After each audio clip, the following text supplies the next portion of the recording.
me, KatieBeth again. And today I wanted to share with you some more unusual school supplies that you can make with your Cricut. The most usual one, let me start with that, is this pencil box. And you flip it open and you can see the shadow of the little desert man inside. We have a new student in my family and his thing is kind of saguaro cactuses. I have a really hard time pronouncing that word. I think it's pronounced saguaro? Sororo? The next item we have is a clipboard. Also Cricutted on, and I sealed it with some sealing spray paint stuff. I'll show you that later in the video. And the last quick item to make is this laptop bag, computer bag.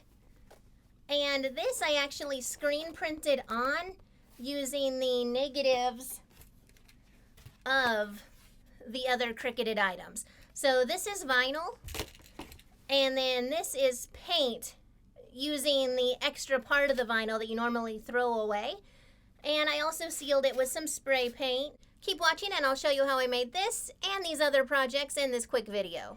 So starting out with the pencil box, I just got this at Michael's craft store for $1. So I needed to measure out the size to make sure I made the vinyls in about the right size. And I did the same with the clipboard. And then I got onto my Cricut machine and made my images in the correct size for my projects.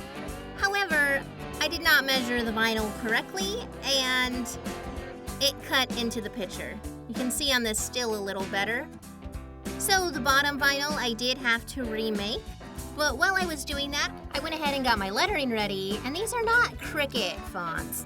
These I got off of a website called dafont.com where they have a lot of free fonts you can use as long as you're not selling them for money. So after checking it for size, I went ahead and kind of curvely cut the edges so that it would fit inside the pencil box more easily. And then I peeled the sticker off and started sticking it onto the inside of the pencil box. And I still didn't have the edges quite well enough in there, but I started pressing everything down just to make sure it would stick. Now on the outside, I had to make sure I put the name on the right side so that the shadow would still look cool. So I flipped it up to make sure which side I wanted to put Jason on so it wasn't upside down. And once the name is on, this is what it looks like from the inside. And then from the other side, it makes a nice little shadow look. Now moving on to the clipboard, I took the negative off from around the cowboy and put it down to make sure placement was good. And this one was especially hard, getting it off and sticking it on nicely. So I just peeled the bottom off and then flipped it back over and stuck it onto the clipboard and tried to smooth it out from there.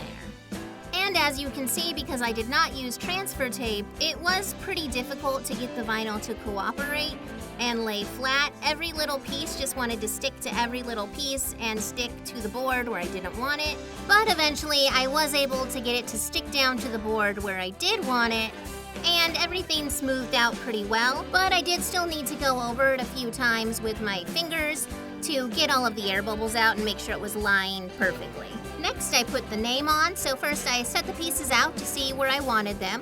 Once I found the place where I liked them, I went ahead and got a ruler and drew out straight lines on where I wanted to put them so that I could more easily stick the letters on in a straight line without them being wobbly wonky. And since I did not use transfer tape and rather peeled the letters out with my fingers, I had this nice negative of the name Williams when I was done, and I saved that sticker so I could later use it for my screen printing on the back. Quick note, you do have to be very decisive when sticking down your letters, otherwise it pulls off the fake wood backing. One of the things I forgot to do was to erase the pencil marks from the ruler. So when I finally went to seal it, I ended up sealing those pencil marks on. And this is how I sealed it. I rotated between a Flex Seal Clear, which is supposed to be pretty waterproof, and this sealing polyurethane spray. They're both for sealing, and I didn't know which one to use, so I just used both and figured they'd fight it out. This is an issue. There was a weird texture, and I think it was from the first spray, but the more I kept spraying things, the more the cracks filled in and the nicer it looked. Also, notice here on the right-hand side, be careful with touching things because I did leave some fingerprints on it. This finger test I'm doing is done after it's mostly dry, and I'm just making sure that there's no edges that are gonna come up. They're all down there.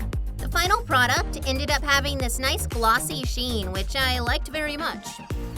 And onto the bag. Remember those negatives that we would have thrown away on a normal project? We kept them to use as stencils here. And again, I did have some issues with it being too sticky, but eventually I got the vinyl down to where I wanted it to be. I did have an issue with the acrylic paint I was using. It was old, so it had this gross skin on the top, but I just took it off and threw it away, and the rest of the paint was good to go. Next, I used an old makeup sponge, and I just dabbed paint on it.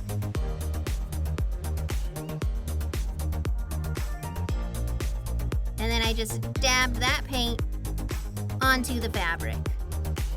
This is what it looked like once I had it fully covered, and I only needed to do one layer with this, so that was nice. That's the nice part of using black paint. After waiting about 4 hours, I felt like it was dry enough, and I started peeling off the old vinyl. And it wasn't the cleanest screen printing job I've ever done or ever seen. But for this type of project, I felt like it worked out pretty well and kind of fit the whole deserty cowboy theme.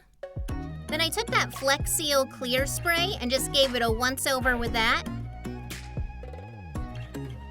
There was a bit of a strong smell though, so when I was done, I put it outside to dry. And this is it, nice and dried. It does have a little bit of a hard texture on the paint, but I feel like that's protecting it. And the part that got sprayed, the canvas that is sprayed, also has a little bit of a rough texture, but I'm pretty sure that's going to be a nice waterproofing. So overall, pretty happy with this. Thanks for watching, everyone. I hope I was able to give you some helpful ideas that maybe you can use for your students at home.